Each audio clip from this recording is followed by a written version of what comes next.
Olá amigos, vamos à nossa videoanálise de fechamento do pregão desta quarta-feira, dia 17 de agosto. Ibovespa apresentou aqui alta de 0,8%, conseguiu reverter completamente uma sinalização que vinha de forma mais negativa depois de um início de pregão aqui para baixo, inclusive vindo até a terceira hora de pregão aqui para baixo, mas houve uma grande reversão aqui depois que houve a divulgação aí da ata do Copom.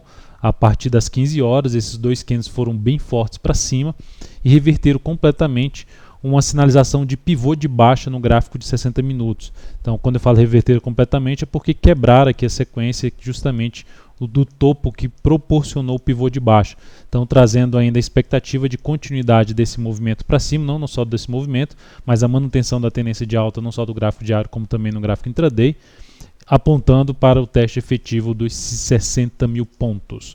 No mini índice não cheguei a executar nenhuma operação, recomendei uma operação de venda no início do pregão, mas ela não foi executada. Aí depois do Fed, da ata do Fed, olhando aqui para o gráfico de 10 minutos, então aqui ainda estava atento para uma possível operação de venda, não gerou porque o recuo foi muito forte, reverteu a tendência.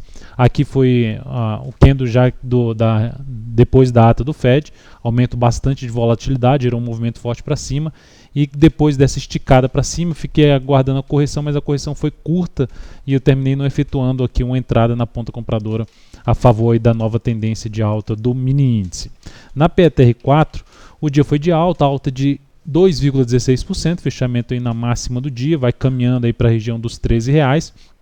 R$13 a R$13,25. Também no início do pregão gerou uma sinalização forte para baixo, ali de queda de 1,2%, mas já reverteu a partir das 11 horas. Essa aqui conseguiu começar a sua reversão aqui para cima mais cedo do que a maioria dos ativos.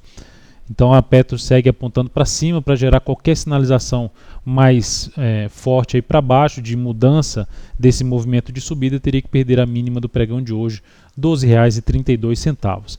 Na Vale 5, dia que também começou abrindo para baixo, com gap de baixa, dava um indício ali de ter uma possível ilha de reversão aqui no gráfico de 60 minutos, gap de um lado e gap do outro, mas o ativo conseguiu no gráfico diário se sustentar em fechamento acima do gap, ou seja, um patamar de suporte na casa ali dos 15,92, superação da máxima de hoje, ainda abre espaço para esse ativo dar mais uma movimentada aqui para cima, caminhando aqui.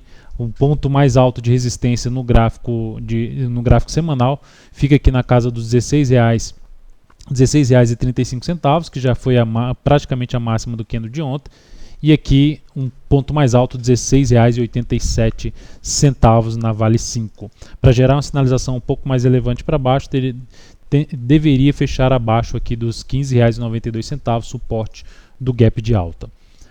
Depois disso temos aqui para falar da Rumo 3, recomendei compra na Rumo 3, depois da recuperação no mercado, o ativo conseguiu superar a máxima do pregão anterior, a recomendação foi justamente aqui, se superasse 6,96, entrada 6,97, com stop em 6,60, objetivo em 7,71, com risco de 5,31%.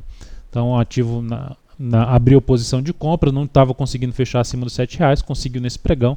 Vamos ver se o ativo consegue, além de se sustentar acima dos R$7, conseguir romper aqui o 7,14, que aumentaria a chance de caminhar para um nível mais alto aí de preço, principalmente podendo chegar a um nível ali na faixa dos justamente o nosso objetivo, até a região dos R$8. Depois disso temos aqui para falar da JBSS3, gerou aqui algo semelhante ali, ó, de falar de um martelo, ou tem outro nome também para o candle, mas eu vejo isso como de forma menos relevante. O ponto mais relevante que eu vejo é que o ativo gerou um movimento de baixa, não perdeu ainda seus topos e fundos ascendentes, fechou aí na máxima do dia, nos R$11. No G60 ela tinha proporcionado uma primeira hora de pregão, vários ativos geraram a sinalização negativa no início do pregão, só que a JBSS3 não conseguiu dar sequência, não conseguiu fazer nova mínima e foi reagindo, principalmente nas duas últimas horas de pregão, fechou na máxima do dia, no ponto de abertura do pregão. Então o ativo, se conseguir romper os R$11, traz a possibilidade de uma compra, trabalhando com stop aí na faixa dos 10,61 e até mesmo podendo encurtar o stop se vier aqui para baixo dos R$10,76.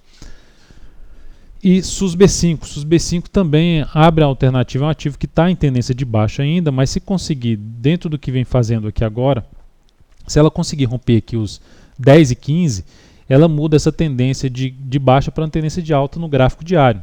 O gráfico semanal ainda está dentro de uma tendência de baixa, bem prolongada para baixo. Semana passada terminou de maneira mais forte. Tentou gerar uma sinalização negativa, dependendo do que acontecer a partir do próximo pregão, superação aqui dos 10,10 já seria uma alternativa de compra. Se tiver mais um pregão aqui de maneira fraca, sem conseguir dar sequência aqui de um movimento de baixa e no pregão seguinte também rompendo para cima, também seria uma nova alternativa de buscar compra aí em SUSB5. Arriscando um pouco mais, visto que a tendência de prazo maior ainda, principalmente do gráfico semanal, é de baixo, arriscando no sentido de pegar aqui um movimento de subida do gráfico semanal e também aqui do gráfico diário. Então é isso, amigos, muito obrigado por sua atenção. Lembre-se de dar um like na videoanálise se ela estiver sendo útil para você de alguma forma. Um grande abraço e até o próximo pregão.